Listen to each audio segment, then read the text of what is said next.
ra2020 pane chiitiko chakaitika munzvimbo YekwaMakore chakakatyamadza nyika yese, ruzhinji rweZimbabwe, uko mwana ane makore 7 okuberekwa ainzi Tapiwa Makore akawanikwa akaurayiwa akazosvika pakuvigwa asina musoro. Nhasi tashanyazve kwaMurewa munzvimbo yeKwaNyamutumbu tichitaura nevehukama kuti tinzwisise kuti pakugarisana kwavo vari kumbogarisana sei, vari kudyidzana here, sezvo mhosva iyi yakaparwa paukama. Regai tinzwe vachitaura.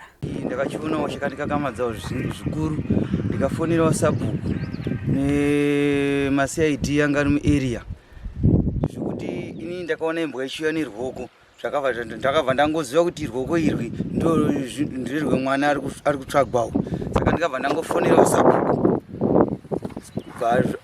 vatongouya. Hazvina kutomboita kana 30 minutes vanhu vanga vatozara wabva watouya, nokuti inini zvakatondikakamidzawo ubva wasinzi ndichiberekwa, asi ndambozvionawo chitiko chichiitika chakadai yekutoti ubva nanhasiwo zvakangondibata batawo kana ndikaenda kuvhireji yekwedu kwenyanga uku hesa kwakatiriri, ndichangotaura kuti histiri yandakaonawo kwaMurewa uku haina kumira zvakanaka maringe nemwana, tangira paimbwa kuti inini ndizozvionewo inini nasingazvizivo kuti zvizvaitika. Ndakatoona imbwa ichiuya ikapuya nepawaya apa, inini ndakangosvikawo ndiri panapa nguruve dzangu dzanzabva mukubereka, saka ndikabva ndafunga kuti pamwe imbwa yabata kanguruve, saka ndibva ndakabva ndamhanya manje, ndibva ndakabva ndaona chirwanza chirwoko ichi, ndibva ndakabva ndadzokera shure kudai so, ndibva ndakabva ndaona Tapiwa seni achidzika akadai uri kumazodoka, ndibva ndakabva ndamushedza kuti baba gredis vada kuti haana kuda kuuya, vandatoita zvenharo ndipo akabva azouya manje. Ndibva ndikati sekuru ndaona chinhu ichi rwanza remwana kairi riri apa, saka uyu akabva itafanike ndiyaona, ini haana kumbomukakamadza maningi. Ini ndibva ndatofonera akuti ndingati handifane chekuvharisa here, ndikabva ndaramba ndikati aiwa ini handikwanisi pakuti ndinaro chinhu ichi zvinonetsa izvi.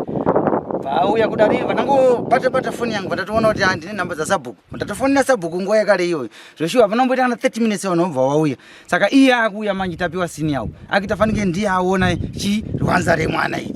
Ndikabva ndati pamusoro iyi nditauro maCID uyu munhu asiri yaona bawo, ndibva akabva nzibva ipapo, ndibva ndikabva ndatanga kutorwawo vhidhiyo rekodha ipapapa maringe nerwoko remwana iro nembwa dziya idzi, ndibva taingoona zvidimu zvezvimapisi zvemwana iyi zvakachekwa nechi because machekerwe yanga yakaita acho kunoti mushini kuti mubanga ibanga mheni kuti ichi rokuti hazviri straight, but iyo tafadzwa wacho matauriro aizoita aiti anzi ndandine banga raitoti ndikacheka raitondiudza kuti hama ndiri kuenda namo hamuzimu. Banga racho raitaura ndozvokutaura kana izvo zvakatoti kakayanzawo zvisinga zvikuru kana neniwo fakana inini infekti chakabva charamba kuti ndibvumirane nazvo zvaitarwa kana Tapiwa senior izvi, ndakaona kuti inini ndakaberekawo dai angari wangu mwana ndaitawo sei, ndo zvakabva zvangoramba. Pane imwe pfungwa yakati nditeere ndikaona kuti aiwa beta kutofonera sabhuku vanoti tivhare chii rwanza iro, kuti ndakazogara ndakanokogayaka ndikati regaiti ndivhareka, ndikazoona kuti izvi ndii ndaizotsitsirwa nenyaya iyi, beta ndikabva ndangoti aiwa zvino izvi beta zvibva zvangobude papublic, zvibva zvangoonekwa nevanhu wese sinzi nyaya iri kungoongororwawo muvhireji muno. Vaiti rivharirwe handizivi, wakangokuti ivharai mashoko avangarei kuti chii yekuti zvisada kubuda pachena. Ndini fakti zvandakaona inini kuti zvisada kuti iye asada kuti zvinhu zvibude pachena chete, saka inini ndanazombozvifunga zvese zvekuti zvinhu zvenzi zvisabude pachena, ndakangoti ngazvibude nekuti sinzi zvinhu zviri muraini zviri kutsvagwa izvi zvimadehwenya zviri kuonekwa nembo hazvisina kana 3 days handiti hazvisina kana 3 days. It took how long kuti mwana imbwa iunze from the moment yamakatanga kutsvaga mwana to the moment yekuti imbwa yakaunza rwoko? Panga pane 2 days zvabva kuitika. Sikaratidza kuti angabva kuchekwa here kana kuti anga yatone nguva aurayiwa? Aiwa, anga asina nguva aurayiwa. saka vanhu pavaitotsvaga mwana dai kunzi zvinhu izvi kaizvo dai kunzi maCID aya kaya bozi tanga tiri kunhamo ikoko takabva taya tikanzi handi tonochesa imba dziri kudhuze neikoko saka dai zvinhu zvakangonzi zvaitika sanhasi vanhu vakabva vatanga kusechaka dai zvakatoonekwa zviri kupi uyu nini maonero andiri kuita inini yekuti munhu uyu patakadzika kudai soka ndipo akabva asara wachirasa zvinhu izvi dai pasina kuti dai kunzi zvinhu zvakabva zvanzi nguva yakarei handi tinosecha dai zvakaonekwa zviriko iko asati zvisati maimuziya mwana uyu Tapiwa ainzi Tapiwa ndaimuziya anga akaita sei angari mudiki angari mwana 7 years kuda kuita zvekuchekeresa vanhu ipapapa handingapikisani nazvo handizoziviwo zvinenge zviri mumwoyo memunhu handizoziviwoba kuti vanga vakagarwa nemweya dzechina nekuti vaiti banga riri kutaura kana kuti kwavakafamba vakanopuhwa makona ekuti banga ritaure ekuti vanyatsoita chivindi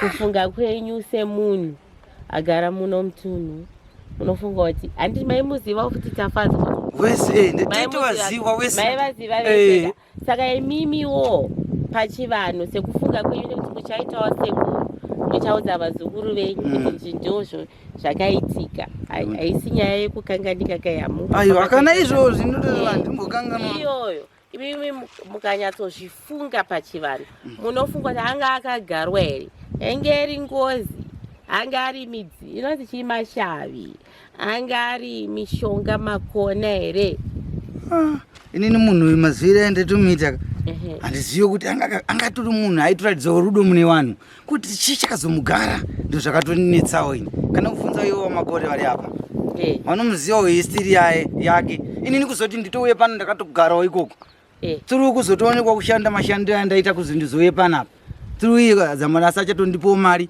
ndiva ndakabva ndazovashandira kutogara kutokura ndiri papo 10 years hamunaombobvira maona handaumbobvira ndaona chiitiko chakadaro kuzoti ndizotobve pano ndatone 7 years ndopa ndakazosanganawo nechiitiko ichocho ndaapano adaro ivo vakati chii kukoti pavakabatwa vakati chii vakazviitirei kukoti wada ungomzvenga but inino semunhu ndine exhibit nezvandakaona handinombonzvenga ndakabva ndataura nemo zvandakaona ndo zvaakazopikiswa nazvo kuti Joseph uyu ainyeba here kana kuti aita sei because ini chinhu zvandakangoona ndauzombosuduluka pano ndakabva ndangoramba ndakamira pano ndafona vanhu vakabva uya vabva vatanga kutoita raini vari apa kudai sosvika pane rwanza racho apa ndopatakazotorwa nemaCID rikaendwa naro vakazovabata sei kuti ndiwe ani iye mapurisa vakamubata sei kuti ndiwe Tapiwa senior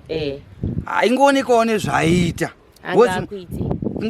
ngotaura kuita sei munoziva kuti inini zvafanira kana ndine mhosva panapa kana ndichiona kuti zvinhu izvi zvikuitika izvi pane zvichaitika pfungwa dzangu hadzizombogarikika mushibo saka vakazvibatisa ivo wega zvavo nezvavaita usunzi akanga ningirwa mapurisa pavakatsvaga ningirini pavakauya vakasvika kunzi vanhu vekusati kwese kunohuyako ndosecha kuarea kunoku saka pavakanosecha uko vakatanga kusecha uko kwese uko zvikasvika patopoto vakasvika kuti trouza ratara ratafadzwa wacho uyo first accused aine blood kitchen umo ndo blood trouza vaina naro mapurisa vaikoka nokuti vanoita sei kuti vaone kuti blood ndiri munhu ndobva vazoa kuzoona kuti blood trouza ranga rirani zvandiratatu tafadzwa tavazobva atorwa nepolisi ndiyatanga kubatwa tavazwa nepuzvandirangu koropa iri ndire huku ndire huku vanokuita naro arapana naro vaendaanai vagara ikoko time tavazwa akapedza 1 2 3 days ariko achitambwa nemapurisa nesaidi ndobva ataura zvesezi zvakachiitika zvese ndobva azobazibarikwa kuti Tapiwa senior atarwa nani kuti auraya mwanani natapiwa mungatiudzowo here exactly tiise pakamera kuti chii chakataurwa kuti auraya mwana akamuurayirei. Akanyatsomuuraya ndiani? Takatakura mwana uyu akatanoswa wawa vaitengeswa papa sasa vaanoswa wawa mwana atoka kugadheni sasukwa kugadheni kwaika saka anoswa wawa bva adhakiswa bva the whole day this time akatovharirwa mumba anoswa wawa saka usiku zvakasaka mwana anaudzokumba sei kumba uku tobva ndakagarepo wapo mwana ashakwa mwana chii chaitika iye anga ari pahowe papo Tapiwa ndobva udzoka nzatotsvaka chi matochi nemabhaski totsvaka mwana iye mwana asi atoma atova nemumupurisi womunebhauti muzuku wedu atopinda notore bhachi yangu pasofa pakasogara mwana anga ari kuseri kwesofa kwake hapana akazoti mwana akadhakiswa kusvika tanotsvaga mwana wamagadheni kwesoko kusvika 12 o'clock ndopakazoya kunoku tafadzwa kwacho ari dhezi papa ndopakazotora mwana wekuti vakanomupurayira mukicheni here asi vakati vakaenda kusekugomo kusvikomo kusero kwakauraya mwana saka pavakadzoka manje nechibhodhi chichitoso ichi asi vakachidonzera kumusoropo. Saka chii chavaida pamutumbi wake? Hatizive. Katapiwa chacho haasi kutaura kuti akabvuma kuti ndiye akauraya mwana nhasi akaramba. Akakuta nemwanzo kwanza akaramba.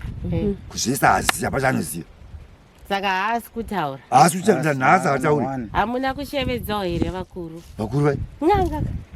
Hamuna kushevedza. Tatobwedza dzimwe makazambuya muno makabva kuti zvakashaya basa. Nyanga hapana zvadzakaita. Tatobwenda gokwe mhino vanobvenda goku kuchibvunza. Kunobvunza. But zvakashaya basa kwati. Iye asikatauri chete. Okay, imimi sevanhu vanogara muno munofanira kuziva. Imi ndimi mungatoziva. Munozviziva. Sevanhu hatidi kunyatsotaura ka. Asi munozviziva imi. Munofunga kuti mwana uyu akaurayirwei achibva achekwa kumapieces paakana. Munotoona kuti iritual ka iyoyo. Iritual yekucheka mapieces uchirasa ipiece uchirasa piece. Makaona machekerwo akaitwa ajoga.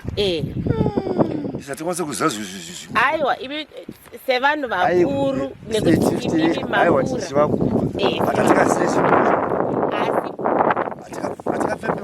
Okay, chingoitai toti pachirungu imagination ka nekuti ndimi vakuru ndimi maona. Sekufunga kwenyu sevanhu vemumusha chii chaiitika pakuurayiwa kwemwana? Zvaitika sei kuti zvazviri zvemushonga? I think zvemushonga vaida kuita hatingazivi mushonga kuti aisei alright izvo zvisati zvazikanwa hatina nhasi atikuziziva asi munoagriya kuti mishonga hani zvemushonga ite ngozi anoitwa sei uyo auraya ati uba mukuru wachapiwa iye munin'ina wandiriutika sati ropa rimwe chete zvatizazogara pasi time tikaite siwo asagara pasi nemakuriri wamwaka asi kuti pochiita sei apo chenurwa sei chaitwa sei chivanhu chaitwa sei apo achisati chaitwa isi zvinhu zvekutanga hazambozviita upenyu hwedu sai first time kuti tizviite kuti hazatambosangana nezvinhu zvakadai so first time in history kana vakuriri vekudhara vese havana mvuma kusangana nezvakadai vapera kufa muno mushe muno first time. Saka semhuri hamusati mambogara pasi kuti muonesane? Hatisati agarisana rose izvozvo handiti koti yaitwa last week but one saka saka anchogara settled. Koti yakati chii? Vanhu send to death. Ende saka maane vamwe vanhu tu vefamily vari kunofa. Uyo ndowachinyanywe uyu mushamba avaisi. Ndofunga ndiri kuona kuti pangozi inonzi inoripwa maringe nekunge vakauraya vacho vanenge vane zvavawana.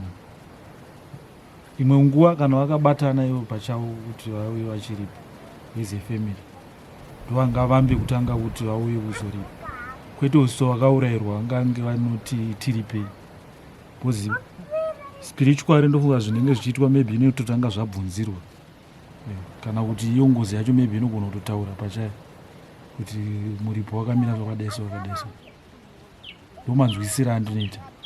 I don't know kuri kuzonzi tagara pasi zvekuti asati tagarawo pasi nezvazvo takambogara tiri pasi nemamwe maissues ndofunga pane zvese zvekusvika pakota zvekunge tichiti zvengozi hatisati tagara pasi kuti tione kuti zvakamira sei plus toti saidi rekwawakaurayirwa hapana uchandingaone chingagarirwe pasi asi kune wakaitayo the other party kuwirirana iko kwamachataura panotoita mafriction ekuti some other times tikada kuti titi tiri kuwirirana pane nyaya yekutoti unenge wakusatonzwisa kuti mune mafeelings ekuti zvafana baba vatapiwa namai vacho hando vanotaura kuti vakuharare nechikonzero chekuti vaiti vakanga vachisangana nevanhu vakaita izvi vanenge vachinzwa kurwadzikana saka vakaita distance from those people. Saka tingangoti kuwirirana tingangonge tichitaura dzimwe nyaya but pamwe pacho munenge muchiita a few meters apart usingade kuti unyatsoenda pachona because you never know tomorrow kana kuti zvavangaite kana kuti zvavangafunga because nyaya iri sensitive. Ukama hwedu ana sekuru vedu ndomukoma nemunenge sekuru watapiwa makore senior nasekuru wamunyaradzi makore senior baba washaikirwa nemwana ana sekuru vedu ndiwo mukoma nemunenge mudumbu rimwe chete chaiwo ana sekuru vedu baba umwe chete mai umwe chete kazhinji pachona hatizopatsanura ukama asi he was our brother pachona hatizopamupanda kuti zvakazodaiso but tikangoti ana sekuru vedu ndomukoma nemunenge in short, to cut in short.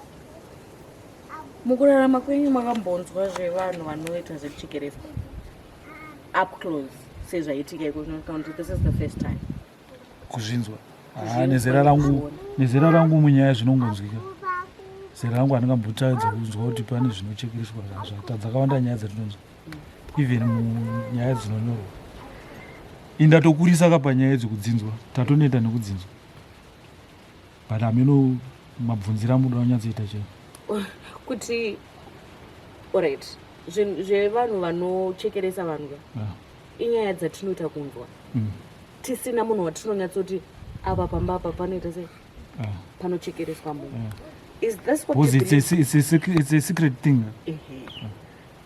munobhilivha kuti mwana akachekereswa zvemushonga here kana kuti pane zvimwewo zvaiitika zvisingazivikana ipapo panonge panotinetse kuti tinzwise kuti akachekeresa zvemushonga kana kuti pane zvimwe here bosi zvaifanira kuzenge zvichiita iri the end ndezvekuti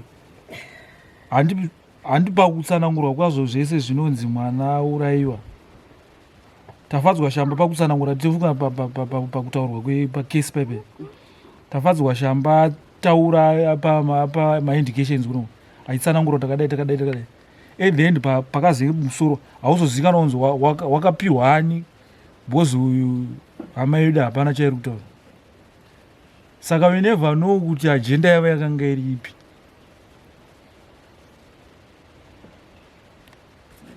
Closure handiri kutaurwa pamapurisa panyaya yacho iri kunzi vaida kutaura kwakaita tafadzwa akati vaida kubooster business remacabbage. But as a family, would it not bring more closure if it was Tapiwa senior who was saying it? Amurambe mune mibvunzo here kuti saka zviri kutaurwa natavadzwa ndezveshuwa here dai mukoma vaita sei vangotaura vangobuda pachena. Ndo panga pane pfungwa dzedu kuti dai kuri kuti vabuda pachena, especially vapiwa death sentence sekusva zvakaitwa musi wa12 July. I think handizoziva because mutemo ndo unenge une malimitations ekuziva zvinofanira kunge zvichiwanika pakuti anozonowabvunza ndiani, pana vane access here kunovabvunza, kana the other party kune imwe family vachakwanisa here kunge vachinomubvunza. Saka maquestions ese atogona kuita. Some other times hatina access yekunge une financially stable kuti ungakwanisa kunge uchizviteera kuti zvakazoita sei. Takangogumirawo ipapo zvoti imwe nguva kutoinge uchienda kukoti unonge uchitovarira kuti rega ndiunoatenda koti usikungonzwawo zvobva zvapfuura zvakadaro. At the end wodzoka unoita basa rako because ukadoramba uchiteerana nenyaya yacho some other times day to day life inenge ichida zvinhu zvekuti ubatsirike paupenyu. Bhizinesi remakabheji sekutanga kwazvakaita, mukoma wangu anogara pamba pamunopaziva vanongedzerwa padhuze apo. Saka zvese zvaiitika ipapo zvimwe zvacho inini ndanombobvira ndakaenda kupa nguva yavaita bhizinesi remakabheji. Ndakambongoti pfurei imwe musi, but matsanangurirwa azvo zvinonzi vakaita access yevanga vari financially stable, vanoita toti machi vaita zvekurima makabheji, zvekurimisa zviya maprojects. Saka vairinga vari suppose kuzovacherera bhoho pambo pavapo, ndobva vatotsvaga tractor. Munhu wacho ainzi aipota achiuya neHonda Fit, pachizonzi pakauya murungu, zvazviri zvekunzwa. Zvichizotenge zvinonzi futi zvarimwa minda, wakarimisa minda yavo yese, iyo mukoma yakarimisa minda yake yese, ndobva azorimisa futi yemutyini wake zvichinzi uku kwangu kwanza kukwano. Saka azotora kwemutyini, saka ndokwavarima achichi ndamupa 100 years yekurimisa chete here. Kana bhizinesi yacho ndasinganyatsonzwisisa kuti pari kunyatsoita seisi, zvasinganyatsobuda chaizvezvo. Zvobva zvazonzi pachadhirirwa bhoho makabheji, ndobva wafanira mwaya maseedlings pasati paane source of water. Pasati paane source of water ndobva vatozonotransplanter maseedlings ayaya kune rimwe garden riri kudhuze kudambatsoko kwemumwe munhu, noti mumunda imo. Munda imo wakatombogadzira mabhedzi. Mabhedzi anga atori right, vatotenga, vanenge vanga vanzi vanga vatenga matusi ese, mapadza, makeni and so forth. Saka bhoho rakambonzi riri kuuya kuzocherwa musi wakati, harina waya kuzocherwa, riri kucherwa musi wakati, harina waya kuzocherwa. Makabheji aya ndobva anorimwa uko, hakuna mvura kachaiyo. Ende pane penguva, if I am not mistaken, vanenge vangenzi target yavo yemakabheji it's almost 100,000 heads maseedlings. 100,000 seedlings yemakabeji. Maseeds avaifanira kunge vachidyara, ndomamavisions emuzavo. Mataurirwo azvo zviri zvemunyaya. Ini ndanga ndisingaende kubhozi, ini ndoshanda pakati pamunda. Asi vanhu vaipota vachitoenda uko vachitogadziriswawo mabhedzi iyayo, kana vaibhadharwa kana vanga vasingabhadharwa, I never know. Ndo zvazviri. Meno kana pano pandisina kunya pano uyu prazvo, he was very talkative, zvekuti aigona kungoaudza zvekuti hauende pamberi. Hauende pamberi unogona kunzi yosiyana nepamba pangu, ndiri kuita zvandiri kuita. Ndo zvavanga vari. Ayo anogona kutaura zvese zvese. He was very talkative, he was very careful. Saka kana ari munhu ari very talkative, why is he silent now? Zvinoita kuti paite kuti makwestion. Topota ari silent, haasi silent. No, haasi kutaura ka. Mastrategy Taliban. Haasi kuda kuzvitengesa, but chii chinotyisa kudarika kunzi wakuurayiwa? Ayo aimubhanditi, haabhanditi. Pamwe pakatoitwa mhiko dzakasimba. Anofunga kuti vachamurilisa ka sometime. Amen. Nekuti chivindi chake ka zviri kuratidzika kunge munhu akambozviita, akazongouya kuzozviita pedyo. Kuti some other times you judge like neizvozvo, judge uchitoti akambouraya. Isusu zvatingati pamwe pane kwakambourayiwa ngatiti so. Tsananguro yekuwanikwa kwakaita musoro mumwe wakazombowanikwa usiri wataitwa Tapiwa muze. Ndezvekuti pane musoro ukamumwe wakawanika. Saka musoro iyoyo wakabva kupi, saka izvi zvinogona kutipa zvimwe zvinhu handisi ka.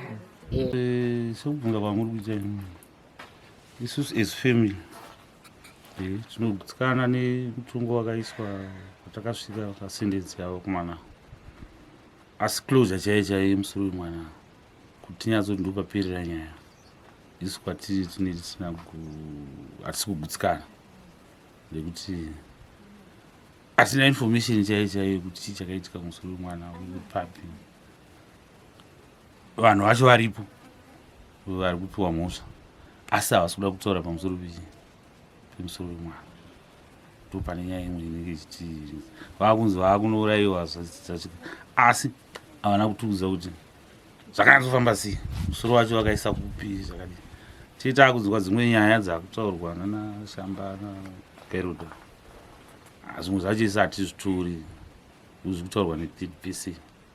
Asi dai tiri kuwana information kubva tafadzwa ari kuti ndakapa Tapiwa information yatinayo. Tapiwa wacho ndiye ari kuramba kuti ataure kuti akazoita sei nemusoro, but chinosvika kupera kwekesi anenge akukumbira kuti dai ndaipiwa makuru mashoma ndazogadzisa kuti pangozi kuita sei. Zvinhu zvaari kuramba kuti haasi kuziva kuti ndizvo zvakaitika, kuda kuti iye andoziva zvinhu zvakaitika, but haasi kuda kuzvitaura kuti takafamba tikadai. Ari kuda kutoripa ngozi. Ndizvo zvaakakumbira mukoti, asi achiramba kesi yacho kuti handa aconvictwa achiramba kubvira kwese kuti asi evidence ndo yakasvika kuti aite zvakabatwa. Saka ndiye munhu anonyanya information yekuti akataura iye kuti musoro takadai maybe ndo patinowana kuti taona closure.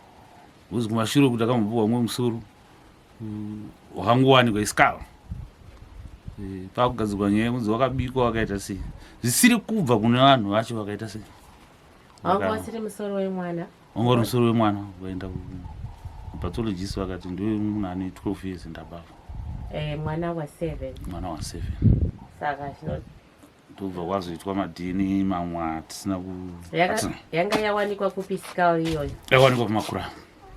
Kudhuze nekwakashayika. Mushamwe chete. Pano patari chifamba all these 2 days titsvaga mwana, asi wakazowanikwa ku Saturday 30 days. Asi mwana yeye aka-identifyiwa? No, hapana. No, painzi iwo akanga vakuti ndi musoro wa Tapiwa, but tichiona musoro wakawanikwa 2 days later after kushaikwa kwemwana. Asi karo isina kana chinhu, isina kana bvudzi kana skin kana chinhu. Makumbo atakazoona isusu 2 weeks later takaona ine nyama. Saka ipapo panobva taramba kudhara kuti asizvo auti ndizvozvo madna. Zvinowanikwa kuti sevanhu vaiti adai tawana musoro taikwanisa kuita sekuviga mwana, saka chii takaunzwa paipe kuti pawanikwe closure. Vanhu vachinyarara. Saka ubva arambo wakanyarara. Saka ndopa kuti kwatiri isusu closure chaichai kuti titi hongu havakatongwa asi titi ndo pakapirira nyaya, hatisi kugutsikana napo ipapo. Pano patinogara pana first kuti tisangane nenyaya yekuti mwana aurayiwa pari kuitwa marituals. Akuti halizi kutaurwa navakomana zvekutaura kuti titaita zvinhu zvemakebhichi. Isi hatisi kuzvibvuma kuti ndo zvaitirwa kuti mwana anochekerwa kunzi titeika munhu ake makebhichi kana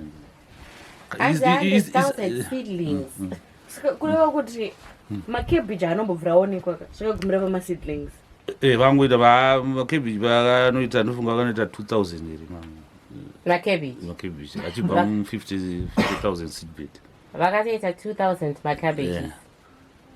Zvakanga zvine sponsorship yazvo nemunhu aisponsor, but paangonzi covid paipe ndo pakabvamira project, ndobva wazoronga zvinhu zvavo izvi. Saka munofunga kuti mwana akaurayirwei? Mero zvimwe zvavaitoita zvisiri zvemakebhichi, because dai akadai zvazvo zvemakebhichi ka ungadai wabuda pachena, uye angadai adayira nyaya. Sei asiri kudayira kuti musoro ndakadai kana vaita zvemakebhichi. Saka semunhu ari kuprotecta zvimwe zvinhu zvakawanda. Semunhu mukuru aona zvakawanda muupenyu, iyezve madzikwa zvakawanda muupenyu. Imimi munofunga kuti musoro wemwana nezvavakaita izvi vakazviitira? Vanhu vaita marituals asiri emakebhichi, kana kuti vaitotengesa. Anenge ari marituals echii? Kana kuti uri kumba chaiko kugadzira zvikwambo. Kugadzira zvikwambo. Kana kutengesa. Zvinhu vanhu vanotengesa zvinonzwa zvichimbozviringa kuti vanhu vanotengesa kuSouth Africa zvaita sei. Vanhu vanotengesa mabody parts. Yes. South Africa.